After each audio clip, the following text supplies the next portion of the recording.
Okay, there That we go. helps. Yeah. So, hi everyone. I'm Davis Jackson. My policy change will be advocating to change the legalization of psilocybin for medicinal purposes. And my policy change agent is D. Christopher Evans, who's the administrator of the DEA right now, who has the power to change the schedule of drugs. And so basically, I'm just trying to change the legalization of psilocybin for medicinal purposes. Psilocybin is a naturally occurring chemical which produces psychedelic effects after consumption, and it's like the chemical that causes the magic in like magic mushrooms. And according to a scientific review by the scientist Philip Tiles, the effects of psilocybin are defined as a euphoric, peaceful, and spiritually awakening experience.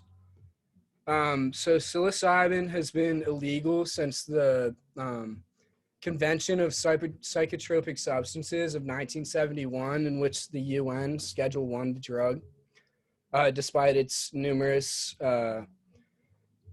medicinal and religious uses. And since its criminalization, the public perception of this drug has really been manipulated and skewed from the truth.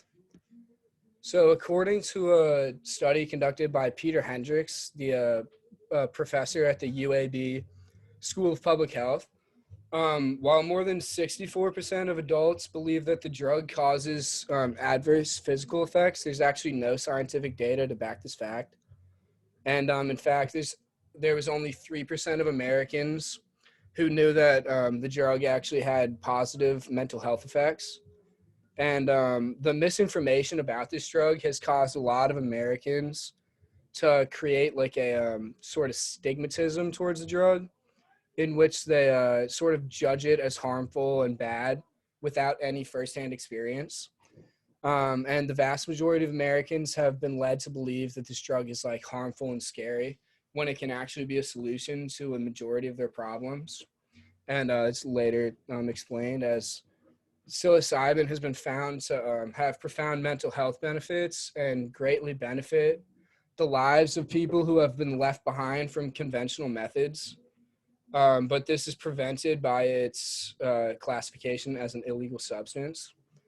And there's proof to this in a 2016 study conducted by Robert Carhart Harris, who's the nation's leader in psychotropic research. He said that psilocybin as a form of psychotherapy can be actually like immensely beneficial for patients with a major depressive disorder. And this is seen in his studies, as he took a study of people with major depressive disorder who had been left behind by conventional methods and couldn't get better, and gave them psilocybin over a course of 6 months. And in the first 2 weeks after the study, over 72% of his test subjects showed a significant change in their depressive symptoms. And then after the course of 6 months, over 25% of the test subjects showed no depressive symptoms at all after the study. And this goes to show that there is actual empirical scientific data which proves that this drug can save people with depression from like the dark depths that they are stuck in with their depression. But they're kept down in those trenches because the people who are supposed to keep us safe and healthy in the FDA and the DEA aren't actually listening to what the scientists say. They're more like folding to a warped status quo. And like an example of which you could put it, it's as if someone like fell into a well where there was a ladder that they could help themselves climb out of and make a better life, but as a society we made it illegal to use the ladders. So it's just like it shows that it's not only inefficient, but it actively hurts those who need our help the most. And also, people that are suffering from depression aren't the only ones who are being robbed of a better quality of life by not having access to this drug. A separate study conducted by Gabriel Agent Liebs, a psychopharmacologist from Ecuador, concluded that the use of psilocybin-based psychotherapy, doctors can significantly increase the quality of life and decrease existential terror for terminally ill cancer patients. Um, just if you just put yourself into the shoes of these poor souls, you can understand why this should be legalized. Just imagine that you had been diagnosed with a terminally ill cancer, one of the most devastating diagnoses known to man. And there you're sitting, have an existential crisis at the end of your short life when you can't really sleep because of the dreams of impending doom. You can't really go out and live your final days because you're stuck in a hospital, and you don't really have any feel like any game would be fun because you can't really make any progress on it because you're not going to be sitting around for a while. So you're just sitting there in despair in the last weeks of your life. All the while, there's a drug which has been proven to show an increase in your quality of life and negate all of those negative psychological effects. But yet, if you were to take this drug right now to find inner peace during your last days, you would be arrested and prevented from finding serenity in your final days. But this isn't how the world has to be. We can change these rules to benefit those who desperately need our help.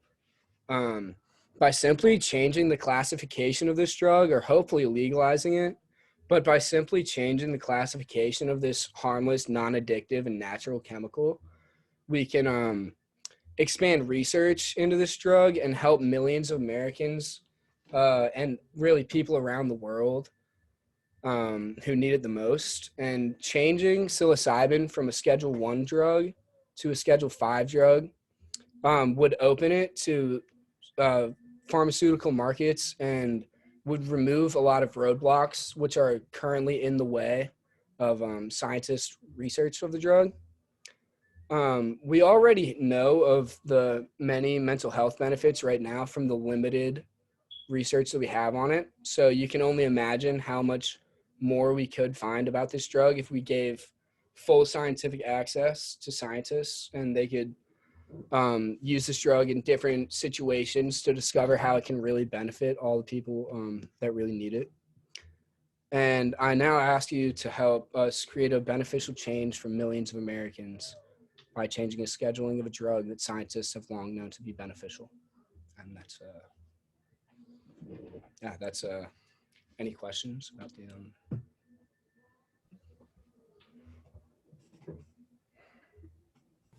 So I'm actually doing something pretty similar, but I'm focusing more on drug scheduling as a whole. I was wondering what your thoughts were specifically kind of on the current state of drug scheduling. I know like a lot of psychoactive substances are specifically Schedule 1, which means they have no medicinal or any kind of clinical use. Additionally, it's the like highest opportunity for abuse. So what are your thoughts about that? Personally, I think if you're talking about like the entirety of drug scheduling, I think it needs a full-on reevaluation because Yeah. thinking like it was these schedules were made in the late 1970s when the war on drug was starting. It was like a changed public perception to fight against drugs. And like Yeah. if you look at it, like marijuana is a Schedule 1 drug, which says it's highly addictive, has no medicinal values, and Yeah. stuff like that. And you're like, that's simply just incorrect. Like you should look Yeah. at stuff needs to be rescheduled too. It blows me away how they compare it, like what you're talking about with the, effects and the possible clinical use of psilocybin, and they equate it to heroin on Yeah. the drug And scaling then system. also while I was researching it, like you see, like say take psilocybin or weed for example, they're both very non-addictive, sort of I guess I don't know peaceful kind of drugs. And then they have Xanax, which is a Schedule 4, which is a highly addictive drug, which I know personally. I know quite a few people that have had terrible experiences with it, and Yeah. it's like legally it's much better. Like the government says it's much better than other drugs. So I think just the scheduling of drugs needs a whole change in and of itself. I definitely agree. It's pretty solid. I appreciate it. Are there any countries that it's already legal in that like you've seen like benefits that they've had? So the only two countries that I know of from researching that have fully legalized psilocybin are the Bahamas and and Jamaica, and it's more used in those countries as like a religious thing, like because it's big in the Rastafarian culture. Um, so I don't really know like all like the institutions that they've created around it, or like if they're using it medicinally, but it's more like religiously used in those countries. But it's like completely legal. I got a question for you. So, Oregon, they legalized magic mushrooms. Do you think that's like a step towards what your policy change is? Yeah, no, really. Any like break in the barriers for access for people that need it is a step in the right direction for my plan, kind of. Because like anything that would allow more people to use it is beneficial in my eyes. Is this a drug that can be used recreationally as well as for medical purposes, or is it just a medical thing?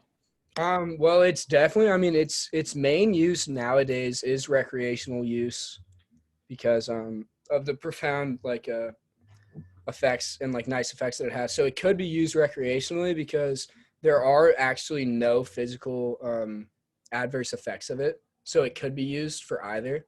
But it also has my argument's mainly based towards the medicinal qualities, just because it has such strong medicinal. Right. So if it was approved for medicinal use,